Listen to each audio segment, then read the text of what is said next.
everyone, and welcome to part 1 of the subvariations of variation 34. I'm going to do the subvariations in several videos because we have 17 subvariations, and that would make a really long tutorial, and it's perhaps not very practical to work with if you have one video with 17 subvariations in case you just want some information on one of the subvariations. So I'm going to do this in 3 videos. And this is the first of the 3 videos.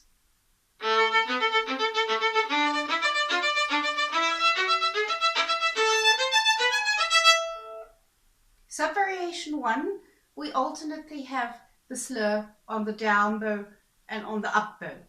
First of all, it's very important to stay very close to the 2 strings that you're working with. You don't want any larger string crossings than necessary.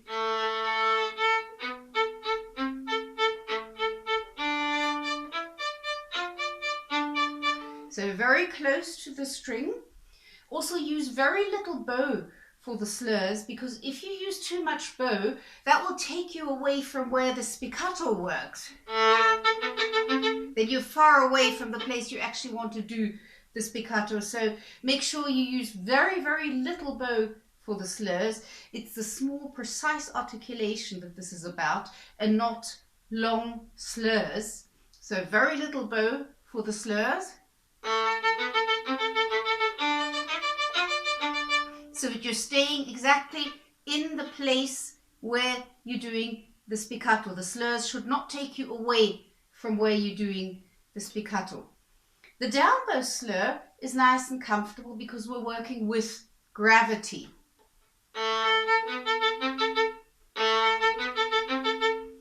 With the up bow slur, we're working against gravity.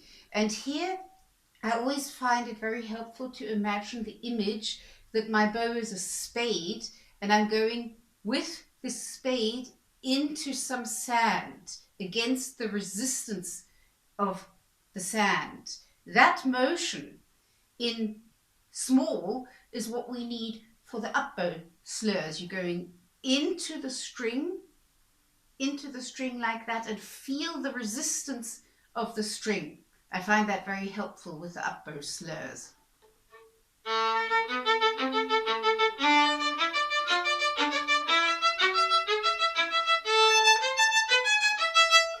So when the up bow slurs come, give a bit of extra attention to the first note of those up bow slurs and feel the resistance of the string, and imagine you're going into sand with a spade.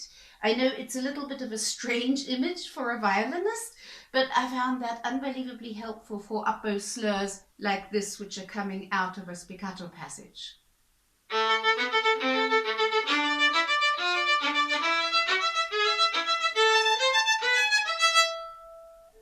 Subvariation 2 is the same as subvariation 1, just the down bow and up bow slurs follow more rapidly after each other. All the other principles are exactly the same. Make sure you stay very close to the adjacent strings so that your string crossings are no bigger than they need to be. Use very, very little bow for the slurs so that you stay in the place where you're doing the spiccato. And the down bow slurs are not so much of a problem because we're working with gravity. We have gravity on our side. And for the up bow slurs, I always find it very helpful to imagine this image of going into sand with a spade and doing the same thing with my bow, going into the string against the resistance. It's the same as subvariation 1, just the slurs follow more rapidly after each other. These principles also apply when you're playing or practicing these subvariations slower. When you're combining spiccato with slurs, be careful when you do it slower that you don't accidentally use more bow for the slurs.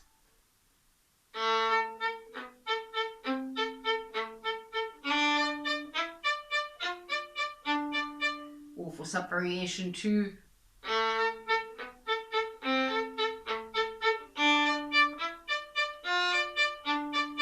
Make sure that the slur does not take you away from where the spiccato is. Sometimes when one practices it slowly, one's tempted to use more bow for the slur, and that will take you away from where you want to do the spiccato. So particularly if you're practicing this slowly, be careful to not use too much bow for the slur.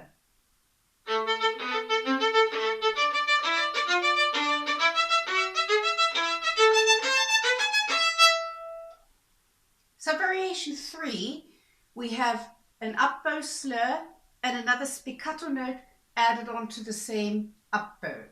So the up bow slur as such is again the same principle as we had for the up bow slurs in Subvariation 1 and 2. You need to go into the string a little bit and feel the resistance of the string.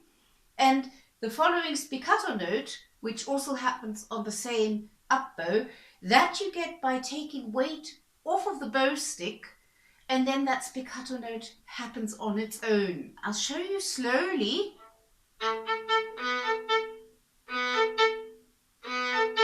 If you take the weight off of the bow stick, off of your first finger, and keep the bow moving in the same direction, it will happen on its own, because you have the slur, you lift the bow after the slur. If you have the weight towards your fourth finger on the bow, off of your first finger, then that will happen on its own. It can help just to do that a little bit, and then integrate it.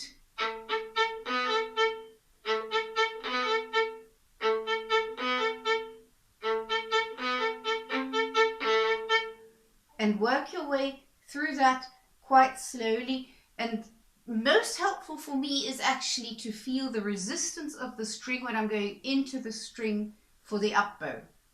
To feel the resistance of the string for the up bow slur, you need good contact with your first finger. You're not applying a lot of weight, but you need good contact with your first finger. And straight after the slur, that's when you move the weight to the fourth finger of the bow and take it off of the first finger. So you have good contact with the string while you're doing the up bow slur. And when you take the bow off of the string, that's when you move the weight towards the fourth finger and take it off of the first finger. It can help a lot to practice the subvariation slowly, quite a while, to get used to the coordination.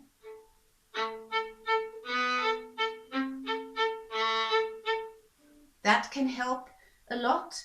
And here, same as in Subvariation 1 and 2, use very little bow for the slur, because you have the slur and another up bow spiccato note, so you don't want that taking you too far away from where you're doing the spiccato. So use very, very little bow, and again, also keep your string crossings very close so that they are no bigger than they have to be, because you don't want that movement to be any bigger than necessary. So stay close to the next string.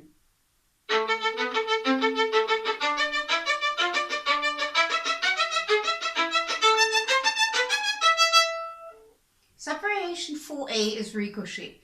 We have one down bow and then we have two up bows, Ricochet. Ricochet means it's a passive bowing. So we just determine the direction. The bow bounces on its own.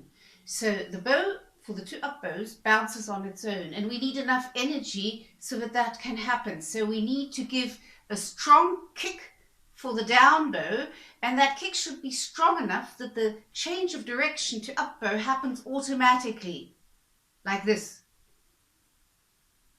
So you have to give a strong kick because you need enough energy left over for the up bow to happen automatically, and the two up bow bounces, Ricochet bounces, to happen on their own.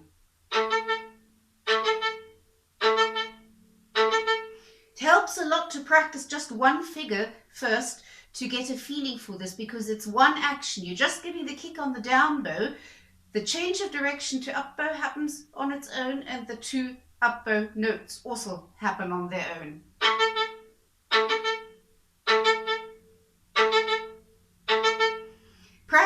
until you have a feeling for this being just one action. You're not actually playing 3 notes.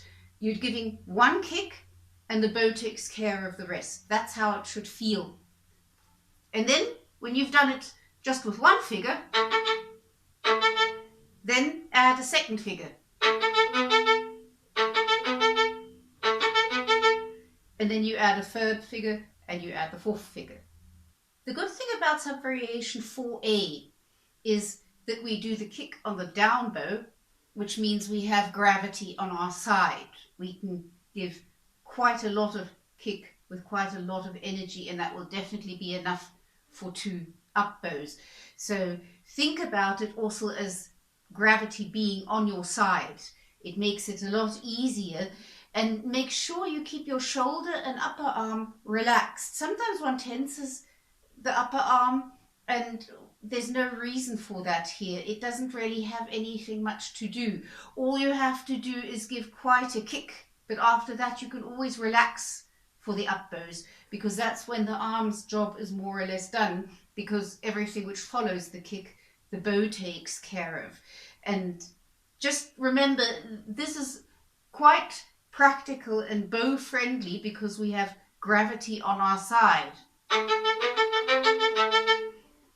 Subvariation 4B is more complicated because we have the first note on the up bow and we don't have gravity on our side. So that's what we're going to do next.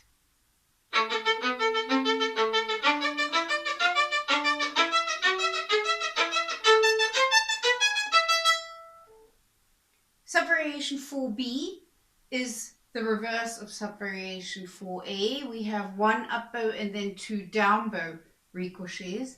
The principle is the same. The up bow has to give the kick. Last time it was the down bow giving the kick. Now we have the up bow giving the kick, and the 2 ricochet notes happen on their own by changing direction. What makes this more difficult is that we don't have gravity on our side here. For the down bow kick, we have gravity on our side, so that's a lot more comfortable. Here we don't have gravity on our side for the up bow, but we still need to give enough energy into the up bow that the 2 down bows can happen on their own. So we need to do a lot stronger kick for the up bow than we had to do for the down bow.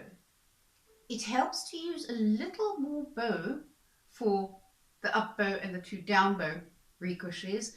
Not much, but you have to experiment a little bit. And what also helps is to just practice one figure.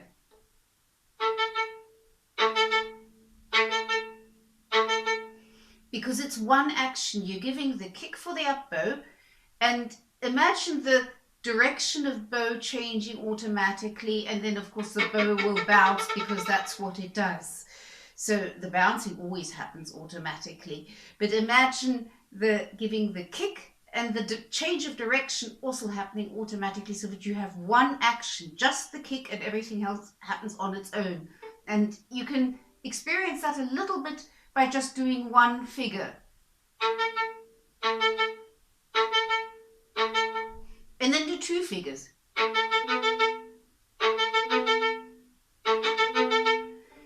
And then add the 3rd and add the 4th figure.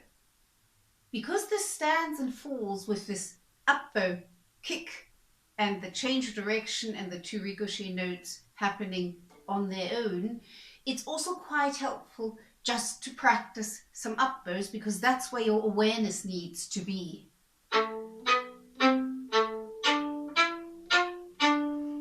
If you practice that a little bit, that will give you the awareness there. And then just allow the 2 down bows to happen. That can also help a lot if you just do the up bows once or twice, because that's where your awareness has to be.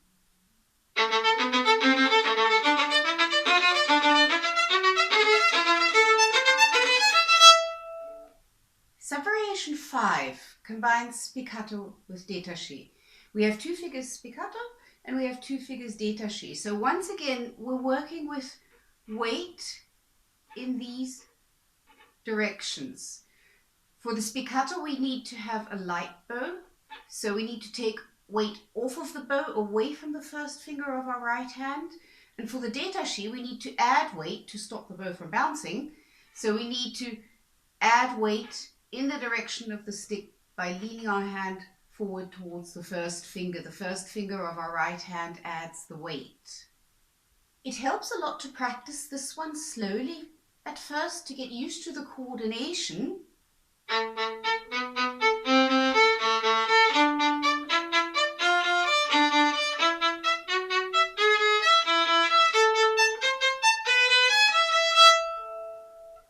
Get used to adding a little bit of weight for the détaché to stop the bow from bouncing. And very important, do not lift the bow after the last détaché note. The transition from the détaché back to the spiccato happens on the string. You lift the bow after the first spiccato note.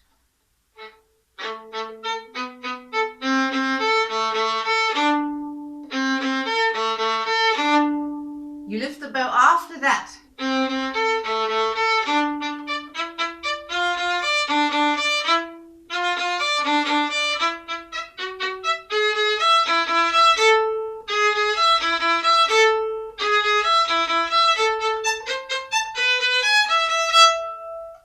It's very important to be very clear about when you lift the bow again, because if you lift the bow after the last détaché note, you're effectively shortening the last détaché note and turning it into a spiccato note, so that's not what we want. And the transition from the détaché to the spiccato will not have the same security, and that's why it's important not to lift the bow until you've played the first spiccato note again. So the transition from the détaché to the spiccato happens on the string.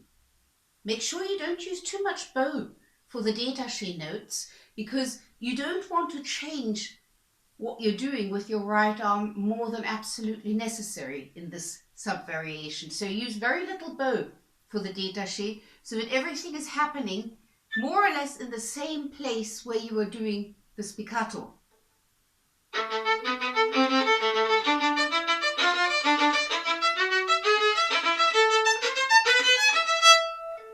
I'm not really using more bow for the détaché than I am for the spiccato.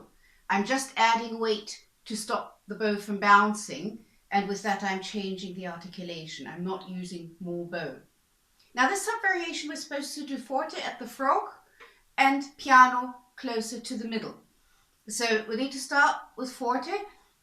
At the frog the bow is naturally heavier, so basically the bow will give you the forte. You might need to use a little more bow, and you will notice you can control the bow nicely at the frog, but you're working with more weight altogether because the bow is heavier at the frog.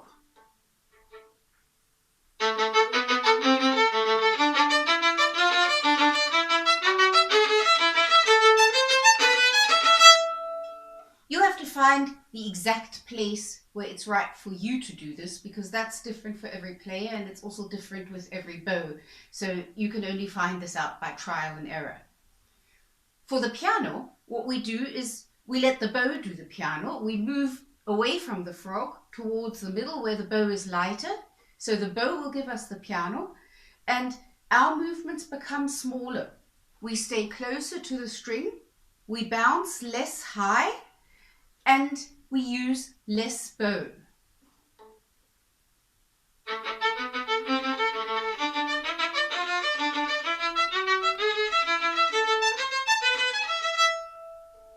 So I'm just doing everything smaller. All my movements, the vertical ones, as in that I don't allow the bow to bounce as high, and the horizontal movements, how much bow am I using, they're all smaller. So that's how we get the subvariation piano. Okay, I hope you enjoyed the first video on the subvariations, subvariations 1 through 5, and I'm going to be doing the rest of the subvariations in 2 more videos because I think that will be easier to work with. Okay, see you next time and happy practicing.